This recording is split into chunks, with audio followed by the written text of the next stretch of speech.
Hi, my name is Stephanie, and today I want to just talk to you guys. I think I want to talk to you about, processing emotions and decision making during big things in your life. I know I haven't really made a useful video for you all in a little bit. I apologize. I needed to take a break. Didn't really have the time to record. I honestly have not been up to it. So, as many of you know, my friend Andy passed away. And for a lot of people, they had a reaction that they really wanted to really get into autism advocacy and a lot of the things that Andy was passionate about to keep his legacy going.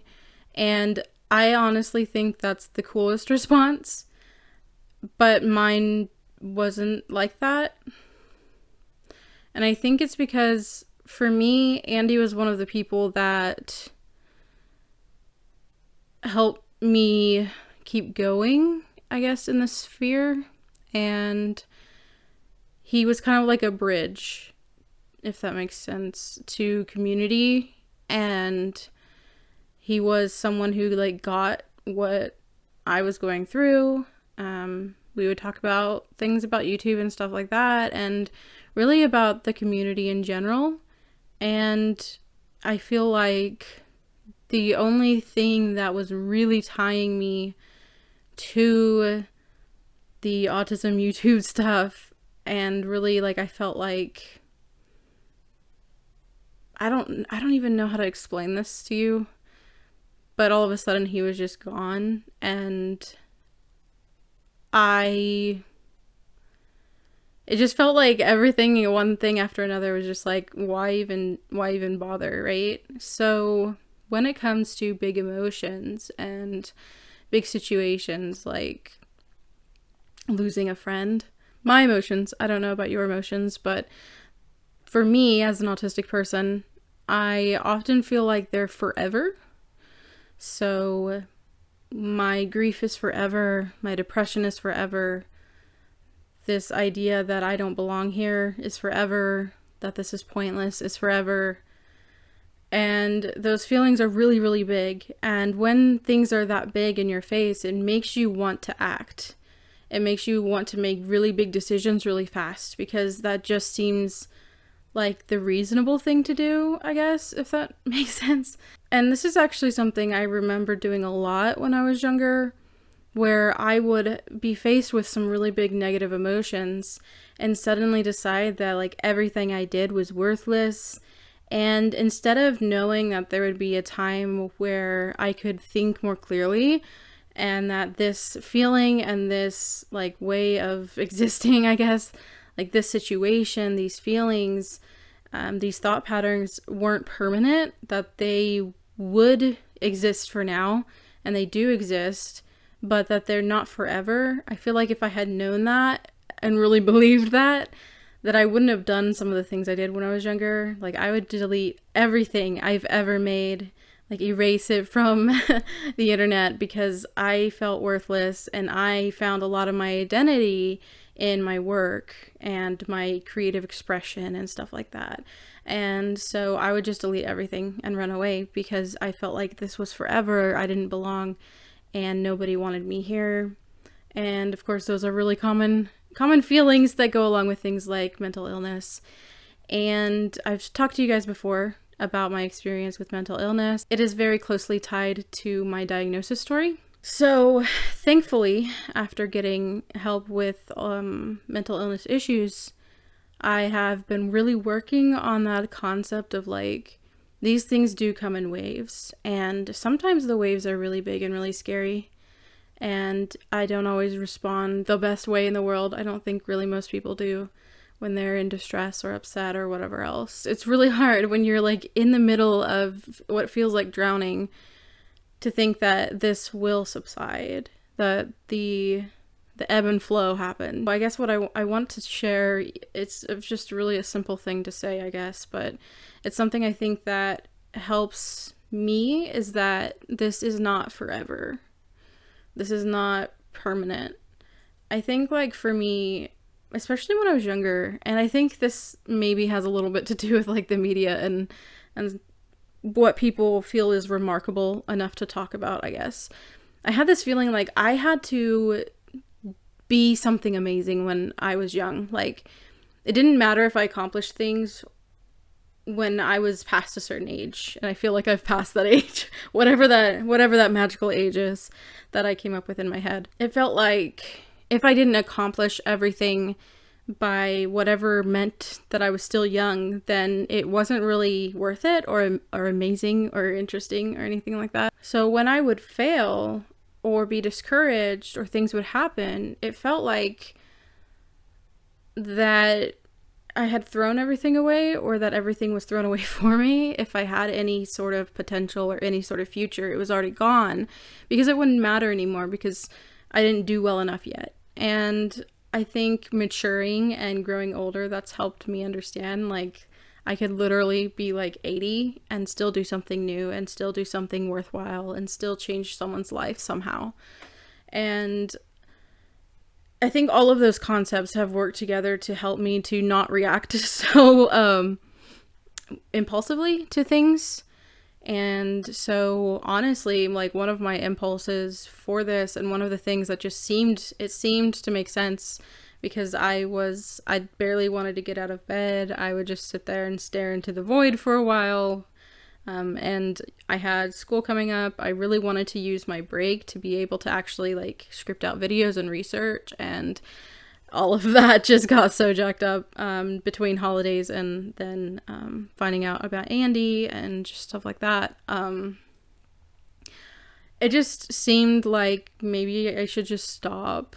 Like, it doesn't matter that I'm here, and one of the people that really made it worth being here was now gone, and so there just wasn't a point. In the past, I think I really would have already been like, hey guys, I'm gone. Like, I'm leaving, I'm done with this stuff, like, I'm not gonna do YouTube anymore, there's no point, like, nobody cares, there's no point. Thankfully, I guess, I've really been able to understand, like, this level of depression, this level of grief, while it is valid and it is here now, it's not going to be like this forever. And one day I'm going to want to share important things with you again.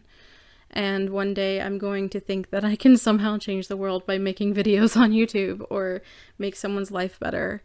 And by trying to ruin my existence or like my work or whatever because of these big feelings and these situations, that's not going to help me to reach the goals that I have in life. And even having goals in life is kind of a newer thing for me, because I didn't see a future for myself for a large portion of my life. Of course, I'm only 27, but really, honestly, up until like in my early 20s, I didn't see much of a future for me.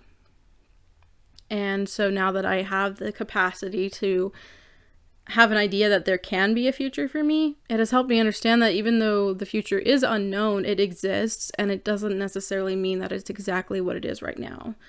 And I think this is something that might help you. I don't know. This isn't like a beautifully researched video or anything. This is just my experience and my thoughts. And something that I try to relate to a lot of people who reach out to me when they're kind of in distress with life. And they're like, I don't know what to do. I'm overwhelmed. All these things are happening.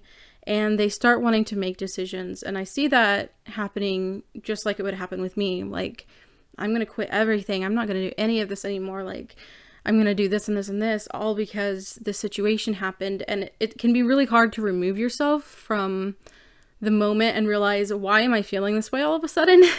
And realize, oh, well, I just went through X, Y, and Z, and I just had a crazy weekend, and all this stress was just put on 2 days ago, and I haven't had time to process it. And that's been really happening with school too. I've been fighting back thoughts of like, I can't do this, like, I'm not equipped for this, like, especially as we get closer to things like field work for, so I'm going to school for occupational therapy as an occupational therapy assistant. I know some of you don't know that, so share that. But as we get closer to field work and working with people and stuff like that, I get more and more anxious thinking like, what if What if I'm too autistic for this? What if I can't mask well enough for this? What if when, like, for example, recently I've been really getting stuck on my words and really having trouble getting the thought to my mouth and out. And so I'm thinking, like, what if that happens and they're like gonna give me really bad grades for my field work and people get mad at me, and what if I'm really not cut out for this at all? And I have all this anxiety and all these thoughts, but I haven't had time to really step into a new routine. I haven't had time to really learn what I can handle yet, and not had much time to process. And I've noticed that for me, and I don't know, I feel like this might be in general an autistic thing, but maybe it's just me. But I noticed that I do take probably longer than the average person to really process things. And I feel like I get sideswiped by my own emotions. Like, it's a mystery to me, right? It's a mystery to me. Like, why do I feel these awful ways? I feel like with Andy passing, it was easier to pinpoint because of like how massive that was to me and to others.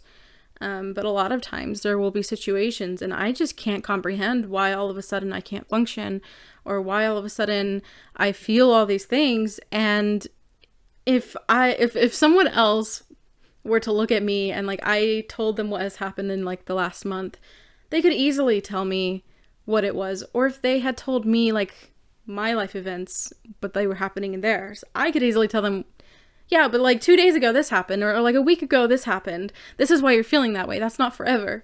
But in my own situation, it's really hard to like pull myself out and realize like, okay, these are really, really big emotions. They have a cause. These are legitimate things you're feeling. These are legitimate experiences you're having and trying to work through. And the reason you're feeling like you're in the middle of like drowning is because a lot of things have piled up all at once. But that doesn't mean that your entire life and all of your future and everything forever is going to be like you're drowning. And I don't know, I'm probably just going in circles at this point, but I just wanted to share that with you all. I can't like promise you anything right now. I'm trying really hard to just find a way to keep up with everything. I don't know how that's gonna happen or if that's gonna happen, but I don't want to just quit and run away and I guess disconnect myself when there are people who have reached out, when there are people who have wanted to be closer because of Andy and our connection through Andy. Sometimes I self-sabotage, and like run away from those relationships too, or resources or helps that are there because I feel like I'm not allowed to, or that they won't really pan out, or that, that overwhelming feeling of like, it's not worth it. There's no point. So, well, this semester is a lot more workload. So I don't know what I can give you guys right now. I'm going to try. But I'm also not going to just say I quit. And maybe that's not a big deal to you, but it's a big deal to me. Just kind of walking through processing, walking through what things mean to me, walking through when to take action on things. So if you're like me and you have trouble processing and suddenly you feel like you're in the middle of a storm and nothing's worth it and you feel like you should just quit everything and just like shove it all away, I highly encourage you to wait before you make large decisions, big impactful decisions, because you just need some time to experience what you're experiencing, even if you can't put a name to your emotions or anything like that. Like, that storm, you're going to experience it and it's probably going to suck, but that doesn't mean it's forever. So please don't make big decisions right now. Wait a little bit till you can have some clarity on even why you're feeling the way you're feeling, why your thinking pattern is the way that it is. If you can't see that yet, don't make decisions. Just don't. From personal experience, don't make big decisions when that's happening. And if someone is offering you help, if someone is offering to listen to you or whatnot, then consider taking that. Consider talking to them. Consider letting someone actually try to help you through that storm. So that's really all I have to say for this video. I hope that you all are doing all right. I know that Andy was very important to all of us. I guess we'll make it through this stuff together. Let me know if you think this way, like have these similar patterns yourself, if you have found better ways to cope and like comprehend and deal with big emotions and situations. If any of this is even relatable at all to you, or if this is just a me thing and it's not really an autism thing. Anyway, just let me know your thoughts. Share whatever you want to share, I guess, in the comments below. If you enjoyed this video or found it useful in some way, you can hit the like button. And if you want to hear from me, hopefully every Thursday at 4 p.m. Central Standard Time, I do try to upload at those times with autism-related content. Thank you to everyone who supports me here on YouTube as YouTube channel members, through Ko-fi, and as patrons on Patreon. And a special thank you to my Spinny Stimmy tier patrons, Jack Varney and Philip Noah. Thank you so much for watching, and I hope you're having a wonderful week. I'll see you in my next video. Bye!